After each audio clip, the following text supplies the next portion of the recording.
Ако си търсиш такер, но се чудиш какъв, дали да е механичен, електрически или акумулаторен, гледай това видео. Кой е най-добрият? Зависи какво ще правиш. Ако само от време на време закрепваш нещо, вземи механичен. Прост, надежден и винаги готов. Само гледай да е качествен. Тези на новост са метални, стабилни и ще ти служат с години. При него, когато свършиш, просто заключваш дръжката. Не изстрелваш скоба на халос всеки път, когато го прибираш. Просто надеждно и най-важното безопасно. Ако обаче работиш на бюро или в работилница, по-добър избор е електрическият. Работи бързо, без усилие. Включваш контакта и е готов за работа. Почти като акумулаторния, но излиза по-евтино.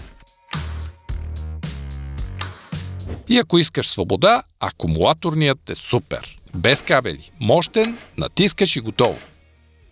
Навсякъде готов за работа. В двора, на покрива, на обекта. Работи с 2 вида скоби плюс пирони.